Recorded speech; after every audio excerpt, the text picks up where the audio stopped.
y otros incluso tienen la labor de interpretar lo que está pasando.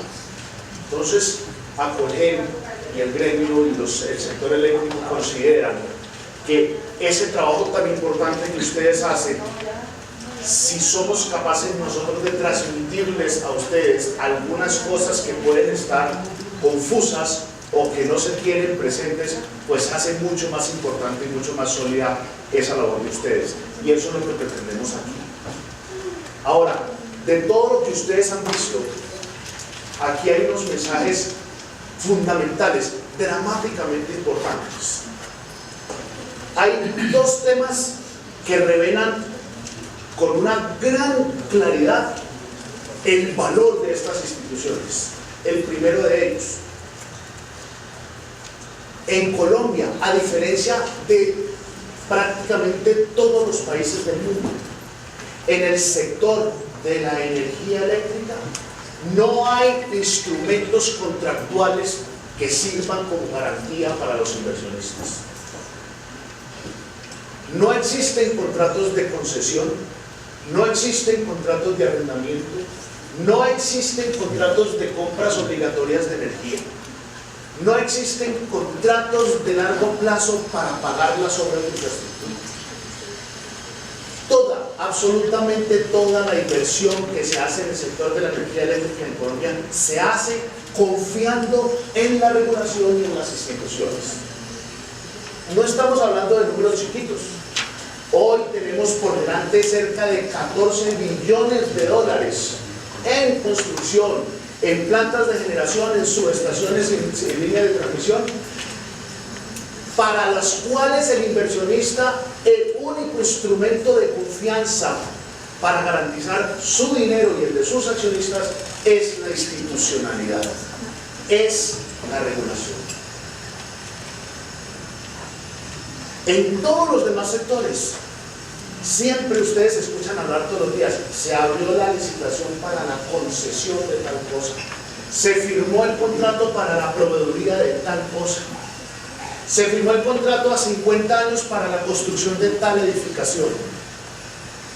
Todos esos son piezas contractuales que lo que hacen es servir de garantía al inversionista para tener certeza de que le van a devolver su inversión y de que se la van a remunerar, y con eso él va al banco y el banco le presta la plata. En este sector, la única garantía es esta institucionalidad que ustedes han visto. ¿Qué representa eso para el patrimonio público? Para el dinero de todos ustedes que están representados en el presupuesto general de la nación. En 15 años, el endeudamiento total de Colombia, o sea, la plata que van a tener que pagar ustedes, sus hijos, sus nietos, sus bisnietos en algún momento, estaba representado el 50%. El peso de mantener este sector más o menos vivo era el 50% de la deuda pública del país. Necesitan para cerrar el fondo del pago de los subsidios, que son cerca de 700, 800 mil millones de pesos al año, solamente destinados a disminuir la tarifa de los estratos 1, 2 y 3. De resto, el Estado hoy no tiene que invertir un peso en este sector. Eso es tremendamente importante. Piensen ustedes qué está pasando con la infraestructura de carreteras, con los hospitales, con la salud, con la educación. Para todos esos sectores, lo primero que hay que pensar es de dónde va a sacar la plata el Estado colombiano para ofrecer esos bienes públicos. La demanda, no la oferta, es el principal problema que está enfrentando el sector de energía venezolano. De acuerdo con el ministro Jesse Chacón, quien manifiesta que las tarifas del país que son las más bajas del mundo, y como resultado de eso se ha generado un hábito de desperdicio que no genera ninguna consecuencia económica para el usuario. Los recursos escasos, cuando son baratos, se desperdician afectando a la sociedad completa. Los recursos escasos tienen que tener los precios correctos para que la sociedad los utilice de manera racional. Eso ha pasado en Colombia. En los últimos 15 años, el consumo per cápita de energía del país ha disminuido, manteniendo crecimientos del Producto Interno Bruto por encima del 4%. ¿Eso qué significa? Que el país está siendo más eficiente en el uso de la energía. El estrato 4 ni paga contribución ni recibe subsidios. Eso lo hace el estrato neutro. O sea, este precio en pesos es el precio de la energía para el área de Bogotá, totalmente neutro, 364 pesos por kilovatio hora. Y eso tiene unos componentes que ya los mostraron aquí: la generación, la transmisión, la distribución, la comercialización, los otros y las pérdidas. Cada uno tiene su precio aquí, ¿sí? Y las comparaciones, y empezamos a hablar de las comparaciones, las hacemos abiertamente. Y eso tiene su dificultad, porque termina uno comparando peras con manzanas. Primer problema de comparar precios en dólares de nuestra energía, pues que nosotros no podemos controlar ni la devaluación ni la revaluación. Y al comparar en dólares, tenemos una extraordinaria canasta de posibilidades para generar energía eléctrica. Como tenemos todas esas posibilidades, quienes construyeron la regulación dijeron, bueno, pero ¿cómo nos decidimos por una o por otra? Entonces decidieron muy sabiamente, no decidamos nosotros, que decidan los que saben, que decidan a los que les duele qué tecnología incorporan. Los privados, los inversionistas, saben más de cuál es la energía o cuál es la tecnología más eficiente de lo que lo puede saber el sector público. Porque al final del día, la motivación de la renta de los inversionistas privados los obliga a optar por las opciones más eficientes. Y el propósito es trasladarle al usuario final. Nos dieron unos extraordinarios accidentes geográficos que para esto son buenísimos, para otras cosas no son tan buenos, y asociaron en el universo de Dios esos accidentes geográficos con una muy buena cantidad de agua. Entonces tenemos una capacidad fenomenal. Dicen los que saben que Colombia podría tener hasta 90.000 megavatios de potencia hidráulica instalada, aprovechando todos los accidentes geográficos y el agua. Pues tenemos el 10% de esa posibilidad. O sea, ahí hay espacio, pero se necesitan señales para que eso venga. Transmisión, y aquí vamos a tener esto. ¿Por qué lo muestro? ¿Sí? Hay alrededor de 14.000 kilómetros de líneas de transmisión de alta tensión en el país. Se necesitan, claro que se necesitan. Faltan más, claro que faltan más. Pero un número muy importante de los 14.000 de alta tensión, no estoy contando las chiquitas, estas no las cuento, están ahí porque hay sitios en donde tenemos que tenerla 2 y 3 veces, la tenemos que tener tripitida, como dicen los niños. ¿Por qué? Porque la tumban. Entonces, eso hace que tengamos que tener una robustez del sistema de transmisión nacional, porque tenemos una característica única: nos tumban las líneas. Entonces tenemos, como no se puede dar pico y placa, entonces tenemos que tener varias autopistas al mismo tiempo. Y por supuesto, hay que pagarlas. Esa robustez del sistema se paga. Y eso hace parte de los mayores costos que podemos tener. No obstante, sigue siendo un costo bastante bajo. 22 pesos por kilovatio hora es el costo de toda esta barbaridad. 14.000 kilómetros, subestaciones, transformadores. No obstante, eso es el elemento de costo. Y les decía que los accidentes geográficos son maravillosos para la generación, pero son inclementes para la transmisión. O sea, atravesar este país de sur a norte y de oriente a occidente implica atravesar 3 cordilleras. Esas 3 cordilleras nos dan muchas cosas, pero para esto son dramáticamente costosas. Claro, tirar el sistema de transmisión nacional en los Estados Unidos es galleta. Eso es todo plano. De pronto en los Apalaches, por allí, por la costa oeste, se pone más difícil, y por eso en California la energía es más cara que aquí. Otro tema es, ¿qué estamos comparando? ¿Estamos comparando Ohio o vamos a comparar California con Colombia? Comparemos algo que tenga 3 cordilleras. ¿Ok? La topología de nuestros clientes también es maravillosa. Colombia es un país súper disperso, ¿sí? A diferencia de casi todos los países de Latinoamérica, este es un país de grandes ciudades. Este es un país de muchas ciudades importantes, ni siquiera se les puede catalogar como ciudades intermedias. Yo creo que tenemos más de 6 ciudades de más de 1 millón de habitantes hoy en día, y muchas entre 500.000 y 1 millón.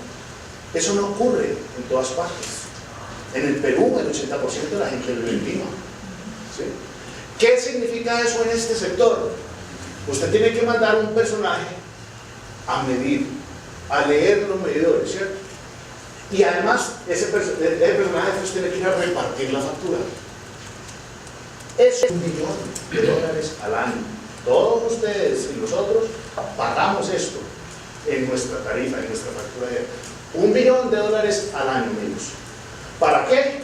Para tener absoluta certeza de que no importa el día, el momento, la estación, nosotros prendamos el switch de la luz y se prenda. Y eso vale $1 millón. Algunos pueden manifestar que esto es costoso, pero ojo, ¿quién está cubriendo los riesgos constructivos de esos 4.000 megas? ¿Quién está asumiendo los riesgos de mercado de esos 4.000 megas? ¿Quién está asumiendo las dificultades financieras? Solamente el inversionista. Ni los usuarios, ni el Estado, ni nadie está asumiendo los riesgos que están asumiendo los inversionistas para construir esto. Tengan $14 millones.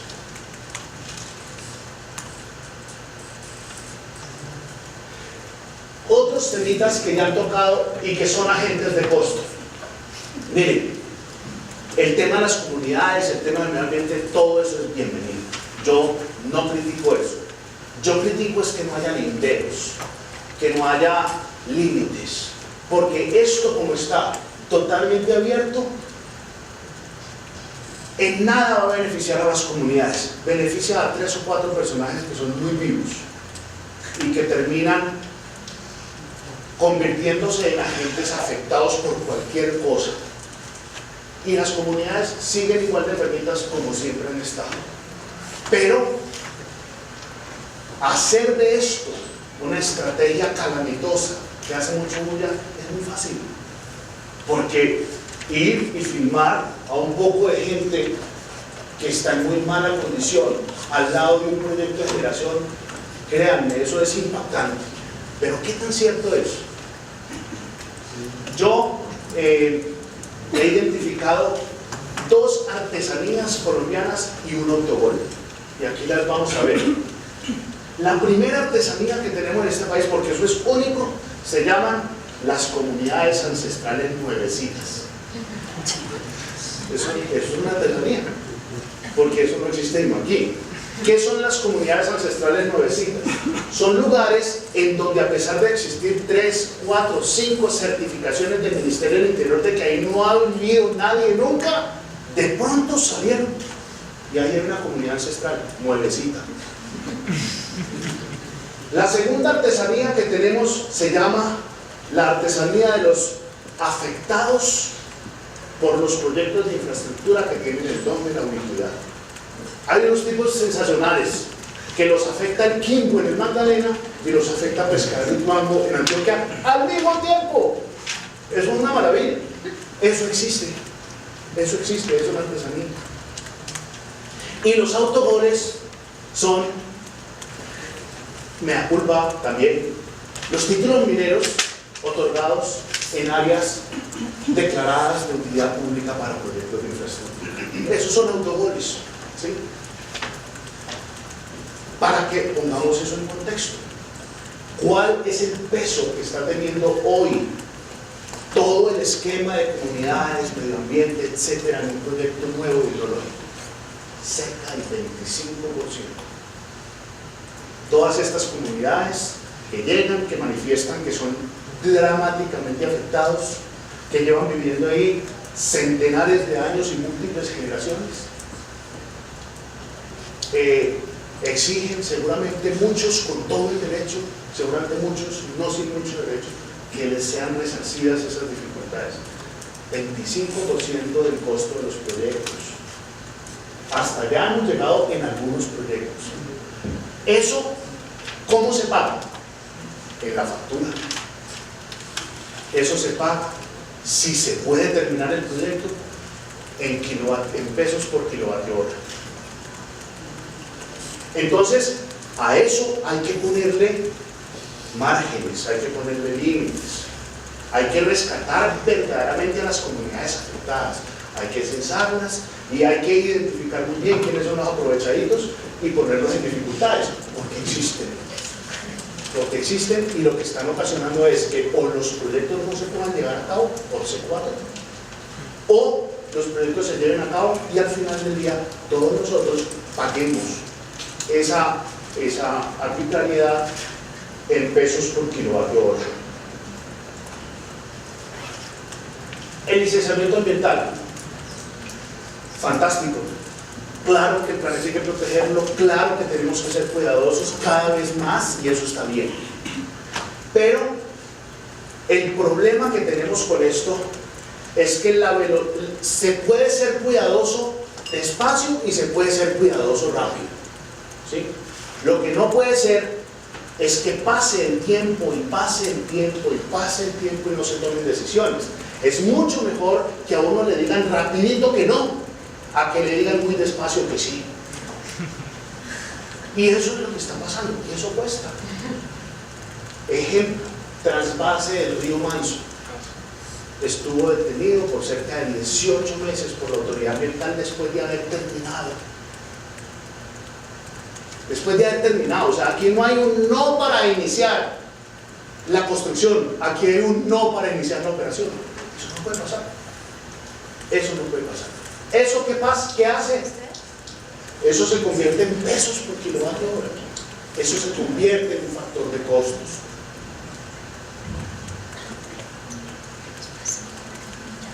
Ser autogol, una belleza. Bien, el sector ha entendido que seguramente tiene pecados, y cuando no tiene pecados, pues tiene que hacer el acto de contrición y superarlo. Seguramente hay. No, nada de esto es perfecto. Esto ha demostrado que ha funcionado bien, pero por supuesto que requerirá ajustes y por supuesto que en la dinámica del mundo, en la dinámica del sector, habrá que hacer los ajustes. Ajustes racionales, ajustes pensados, ajustes calculados, no ajustes deseados solamente. ¿Ok? Entonces, frente a esa iniciativa de los industriales, pues ha surgido una iniciativa del sector y del gobierno que claramente dice, muy bien, hay una percepción de que estamos siendo muy costosos, vamos a verificar eso. Entonces se está haciendo un estudio serio, completo, que por supuesto la primera etapa es homogeneizar lo que se quiere comparar, porque ya vimos que no se puede comparar a diestra y siniestra, a la topa tolondra. ¿Qué vamos a comparar y cómo hacemos para que esas comparaciones sean homogéneas para poder tomar decisiones? Eso es lo que se está haciendo en este proyecto. Miren, segundo que hay que hacer después de la homogenización es con quién nos vamos a comparar, ¿sí? Porque, no sé, ¿para qué nos vamos a comparar con Venezuela? ¿Para qué? O sea, ellos compiten con nosotros ¿en qué? En petróleo, listo, la hayamos perdido, después tienen 278.000 millones de barriles enterrados, ¿sí? Pero ellos no compiten con nosotros en manufactura. Entonces tenemos que ver con quién nos comparamos para ver esa percepción de mayor costo, con quién nos afecta sí y con quién nos afecta no. Esto es parte del proyecto. Y hay una diversidad enorme, enorme, enorme. ¿Corea da subsidios? Corea no, los coreanos dan subsidios. El gobierno coreano no. Allá se permite que el sector residencial tenga una tarifa considerablemente más alta para que el sector industrial la tenga considerablemente más baja. ¿Podemos hacer eso aquí? Hombre, no. porque es que el mayor componente de nuestros usuarios residenciales resulta estar en unos estratos que no puede pagar tarifas altas para que la industria tenga tarifas bajas. Entonces, ¿cómo hacemos? ¿Sí? ¿Le subimos la tarifa al estrato 1 para que los industriales tengan una tarifa más barata? No podemos. ¿En Corea pueden? Sí. Aquí no. Eso no es comparable, por ejemplo. ¿Qué problemas tenemos? Y aquí pues hacemos los mea culpas. Hay definitivamente una poca coordinación interinstitucional, y eso no es solo un problema del sector eléctrico, eso ocurre a muchos niveles, y eso se da fundamentalmente porque hay intereses en cada sector. Entonces pues no es tan claro cómo coordinamos el Ministerio de Minas con el Ministerio de Medio Ambiente, en fin, son cosas difíciles de hacer, pero no es un problema exclusivo del sector, es un problema que afecta muchos sectores y muchas estructuras de la sociedad colombiana. Hay desconfianza en los agentes, claro. Cuando salen los informes de prensa, hombre, que Isagen reportó que aumentó su utilidad neta en el 30%, y que la utilidad neta de ISA son unos 8.000 millones. Entonces la gente primero dice, estos tipos la están ganando todas. ¿Sí? Entonces eso crea una dificultad de confianza. Si se están ganando mucha plata es porque nos la están clavando a nosotros. Si esos números tan interesantes de rentabilidad se dividen entre el capital expuesto en las inversiones, se van a dar cuenta que la rentabilidad del capital pagado de este sector es muy bajitico, porque es intensivísimo el capital. Entonces miren simplemente la cifra de los activos productivos de las empresas del sector de utilidades, generadores, distribuidores, y se van a dar cuenta que son unas cifras gigantes, que son reales. Postes, líneas de transmisión, transformadores, plantas generadoras hidroeléctricas, térmicas. La infraestructura es brutal y brutalmente costosa. Entonces, si generan caja, sí generan utilidades que parecen ser grandotas, pero cuando se dividen entre el capital invertido resultan ser pequeñitas. Y eso da desconfianza. Peso coyuntural en la regulación. A veces pasa, como pasó en el 2009, que la coyuntura atemoriza a los que están encargados de generar la política. Y eso es totalmente respetable. Pongámonos en este es el escenario, amigos. Octubre del 2009 o julio del 2009. ¿Sí? Debería estar lloviendo y resulta que no llueve. Y no llueve, y no llueve. Y los embalses para abajo. ¿Sí? Y va a llegar diciembre, que es el verano. Y los embalses para abajo. Y yo soy el ministro. Miércoles. ¿Me voy a pagar? ¿Me voy a pagar? ¿Me van a colgar de del Bolívar, de la Plaza Bolívar? Entonces, yo reacciono. Inmediatamente, ¿qué hago? Cuídenme el agua. Entonces intervengo en el embalse. ¿Sí? Entonces digo, señores, me prenden todas las térmicas. Pero que tenemos un problema de transporte del tubo. Entonces a las que las pueda prender con líquidos, la prenden con líquidos, y a la otra le ponen el gas, pero me prenden todas las térmicas. ¿Por qué? Porque tengo que guardar tanta agua como pueda para el verano. Y como estoy muy asustado, no le doy espacio a la regulación para que actúe, y me mando con un decretazo. ¿Sí? Ya pesa dramáticamente. Entonces a veces hay un peso coyuntural en la regulación, y de esa intervención resultaron una gran cantidad de resoluciones pues ajustando, y eso genera un problema de estabilidad normativa, no solo en la regulación. Les quiero decir que nosotros no, yo ya no, y tú tampoco, Marleta, los ministros hacen decretos a diestra y siniestra. ¿Sí? Y ustedes, mis amigos del periodismo, a veces les da por premiar a los legisladores por el número de proyectos, y cuelgan algunos porque no hacen ningún proyecto. Entonces, casi que la tarea de hacer proyectos de ley se convierte como en el indicador, y eso es una motivación un poquito perversa, porque se sacan leyes para todos los gustos y todos los colores. Decretos, alguna vez hicimos la cuenta, y por allá en el año 2003 creo que hicimos algo así como 560 decretos en ese año. 560 decretos. no en el ministerio mío, en todos los ministerios. ¿Sí? O sea, más de uno diario. Pónganlo en cualquier gerente, de cualquier empresa, de cualquier sector, que tenga que estar pendiente. Uy, se cayó el decreto. Que tenga que estar pendiente del cambio regulatorio para estar actualizado. Háganlo, por favor. Es dramático, es dramático. Las leyes no son perfectas porque las producen seres imperfectos, pero las leyes hay que dejarlas que funcionen. Y más bien obligar a su cumplimiento antes que cambiarlas y cambiarlas y cambiarlas. Aquí en Colombia somos dramáticos en el tema de producir normas. Somos tremendos en ese cuento. También hay presiones al gobierno con comparaciones inexactas. Y no son presiones cualquiera. O sea, es muy difícil para un ministro de Minas, para un presidente de la República, que vengan los propietarios de 10% del Producto Interno Bruto a decirle: me voy a ir, me va a tener que ir, porque es que aquí no puedo vivir, porque es que esto no lo puedo pagar. ¿Sí? Mire, que es que yo tengo plantas en todo el mundo y la planta más eficiente queda en Ohio, me voy para Ohio. ¿Qué hace el presidente? ¿Qué hace el ministro? ¿Sí? Y además dice, y quiero decirle que dejo aquí 2.000 empleados directos vacantes porque yo no los voy a Ohio. Eso es muy difícil. Es fácil capturar a un gobierno. Es fácil hacer estudios no homogéneos y sacar conclusiones apresuradas que pueden dar al traste con lo que se ha construido en 15 años de esfuerzo, de sacrificio, de error y ensayo. Y esto está pasando y es muy peligroso que triunfe.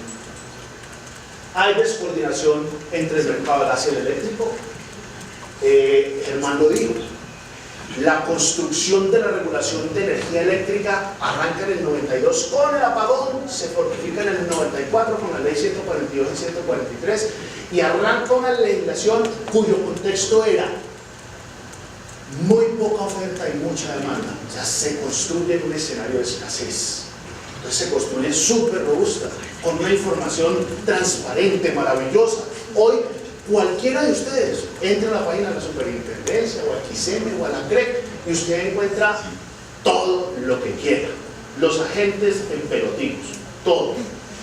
Eso es muy bueno porque eso crea el mercado. En gas no fue así.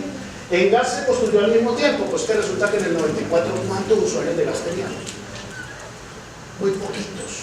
¿Cuánta oferta de gas teníamos? 7 trillones. Entonces la regulación fue laxa, porque no había que dedicarle tanto tiempo, el problema estaba en el eléctrico. Y sobre esa regulación que se construyó, se produjo una revolución social, que fue la masificación del gas en Colombia. Hoy hay 6.5 millones de usuarios de gas residencial que cocinan su alimento y calientan su agua con gas natural. ¿Eso qué significó para una casa? Aumentaron un estrato. ¿Por qué? Porque cambiaron un combustible de $250 por PTUs, las unidades térmicas mecánicas, a un energético que en el peor de los casos vale $15 el millón de BTU. O sea, el ahorro en las casas que adoptaron gas natural como fuente para cocinar, para calentar agua, fue brutal. Lo mismo le pasó al taxista, que convirtió su carro. Se está hablando de un salario mínimo al mes. ¿Sí? Esa revolución que arrancó tímidamente, que en el año 2002 había solamente 18.000 vehículos y un poco más de 1 millón de residencias, hoy muestran 450.000 vehículos convertidos, 6.5 millones de hogares, 30% de la generación térmica, gran cantidad de comerciantes, gran cantidad de industriales. El gas natural que se empezó a masificar porque era colombiano, hoy hay que mantenerlo porque es gas, porque es un combustible maravilloso. ¿Eso qué significa? Que hay que dar las señales como se están dando para seguir usando gas, tengamos o no tengamos gas. O sea, que no les extrañe a nadie que esto también va a pasar. Mañana encontramos el pozo de la dicha porque estamos explorando muy bien, afortunadamente. Y al mismo tiempo que encontramos el pozo de la dicha de gas, montamos una planta de regasificación. Ay, Dios mío, van a salir a decir, pero estos tipos están locos. ¿Cómo se les ocurre hacer una inversión en esa planta si aquí hay gas hasta para tirar para el techo? Pues tiene todo el sentido. ¿Por qué? Porque les acabo de decir que tenemos 30 millones de colombianos que no les podemos decir mañana, ¿saben qué?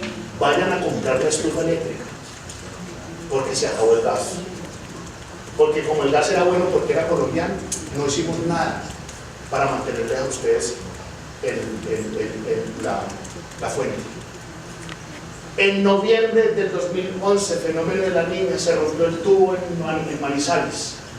Durante 2 semanas estuvo el suroccidente colombiano desconectado del sistema de gas. No se conseguía una estufa eléctrica ni en San Andresito. Fue un drama para el suroccidente colombiano. Entonces, se tienen que tomar todas las medidas para que, aún encontrando gas, podamos tener gas del exterior. Entre otras cosas, porque para poder seguir invirtiendo en explorar gas, hay que dar las señales para que quien lo encuentre lo pueda usar. Porque el gas tiene una característica muy interesante diferente del petróleo. El petróleo se crea a partir del producto. Quiere decir, todo lo que usted saque lo vende. El gas solo se crea a partir del mercado. Quiere decir que usted solo saca lo que tenga vendido. Si no hay opciones para monetizar el gas que se encuentre, nadie lo busca. Si ya tenemos ocupada una buena parte del mercado, ¿qué alternativa tenemos para crearle mercado al gas para que vengan a explorar el gas? La exportación. Y hoy tenemos una restricción que es lógica, y es que no, los contratos de exportación tienen una cláusula de interrumpibilidad, que si bajan las reservas de gas en Colombia, el contrato de exportación se interrumpe. Quiero preguntar, ¿quién en el exterior nos firmó un contrato de compra de gas con una cláusula de interrumpibilidad? Nadie.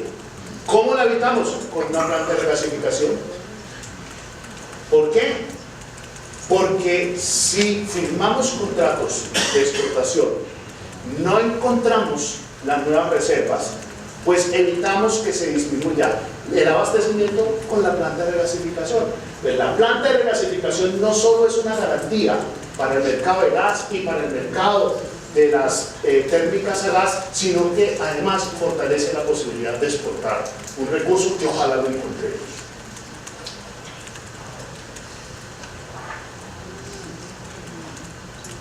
Por supuesto, esto no se trata solamente de tirar rayo y de defenderse como gato boca arriba.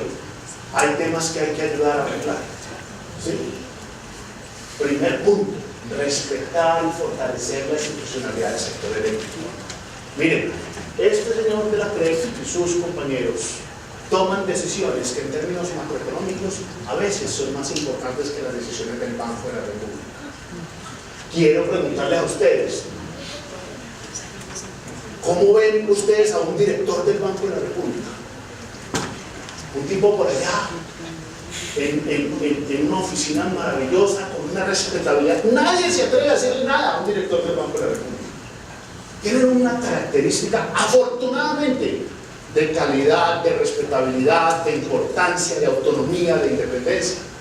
Fantástico al sector en términos de competitividad. Esperemos que salga el estudio y analicémoslo muy bien, revisémoslo a ver si cumplió las características de homogenización del producto comparable, de homogenización de los mercados comparables, para poder que tengamos conclusiones acertadas que nos permitan hacer cambios acertados. Lo dijo el viceministro, qué maravilla, ese mensaje es dramáticamente importante. No saca nada del país arreglándole la competitividad a un sector a expensas de otro, cualquiera que sea. O sea, eso es quitarle la comida a la boca a alguien para dársela a otro alguien. ¿Sí? Eso no es distribuir, eso no es repartir, eso es quitar, eso es cambiar quitar una renta de una para llevarla a otra. O sea, eso no se debe hacer. Desarrollar los esquemas de confiabilidad en el abastecimiento de gas, por lo que acabamos de decir. Esto hay que hacerlo, pero está en los programas, está en todos los programas. ¿Qué puede hacer el sector? Y no hay que ir a medirlo, no hay que ir a llevarle una factura, no hay que cobrarle, y todo eso disminuye el costo de comercialización.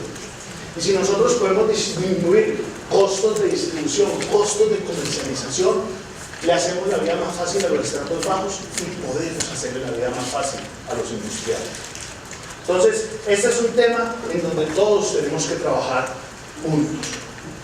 Hasta aquí llega mi intervención. El propósito fundamental, y quiero terminar con lo que comencé, es que ustedes son el mejor mecanismo de sensibilización, de que lo construido con resultados hay que conservarlo, mejorarlo, ajustarlo por supuesto, pero protegerlo. Y protegerlo no significa salir a defenderlo pues con irracionalidad, no. Protegerlo es que aquellas necesidades de ajuste tengan racionalidad, tengan pausa, tengan solidez, estén documentadas. Protegerlo es que todas estas instituciones que existen cada vez sean más fuertes, más poderosas, más independientes, más autónomas, más respetables. Y eso, si ustedes nos ayudan a comunicarlo, pues están dándole una mano al sector. Y para que nos ayuden a comunicarlo, necesitamos que ustedes entiendan todo esto y que las dudas que tengan podamos ser capaces de explicarlas. Y además, que no seamos ajenos y que no nos veamos de vez en cuando hay líos, sino que estemos mucho más cercanos, que hagamos estas cosas de este sector más evidentes, más amables y más cercanas a todo el mundo. Porque el desconocimiento es la principal fuente de la toma de decisiones incorrectas. Entonces, si la gente abajo no sabe, tenemos que hacer que sepan, tenemos que comunicarnos con nuestra enseñanza. Muchas gracias.